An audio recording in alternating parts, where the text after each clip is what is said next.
ചേർന്ന് നവാമുകുന്ദനെ തൊഴുത് ചമ്രവട്ടത്തപ്പന്റെ പാദങ്ങൾ കഴുകി പശ്ചിമസമുദ്രമെന്ന സിന്ധുസാഗരത്തിൽ അഥവാ അറബിക്കടലിൽ സ്വയം സമർപ്പിക്കുന്ന നിളാസിന്ധുവിനെ ജ്ഞാനപ്രവാഹമായി കണ്ട് ഒന്ന് മനസ്സിൽ നമസ്കരിക്കുക.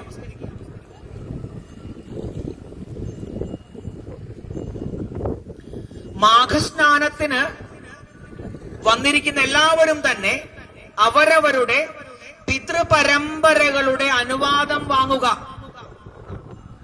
അച്ഛൻ, അമ്മ, മുത്തശ്ശൻ, മുത്തശ്ശി തുടങ്ങിയിട്ടുള്ള. കാരണം ഈ മാഘസ്നാനത്തിന്റെ ഫലം ലഭിക്കുന്നത് ഒരു കുലത്തിൽ ഗുണവാനായ ഒരു വ്യക്തി ജനിച്ചാൽ അതിന്റെ ഗുണം 7 തലമുറ പിന്നോട്ടും 7 തലമുറ മുന്നോട്ടും ഉണ്ട്.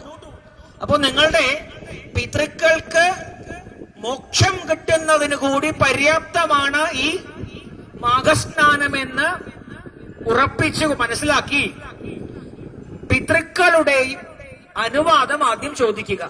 പിതൃക്കളുടെ അനുവാദത്തിന് ശേഷം അവനവന്റെ പരദേവതയുടെ അനുവാദം വാങ്ങുക.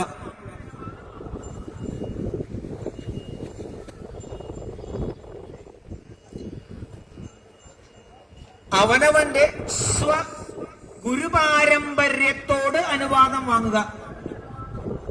ഏതെങ്കിലും സമ്പ്രദായത്തിൽ ദീക്ഷിതരാണെങ്കിൽ ആ ഗുരുവിനോടോ ഗുരുപാരമ്പര്യത്തോടെല്ലാം അനുവാദം വാങ്ങുക.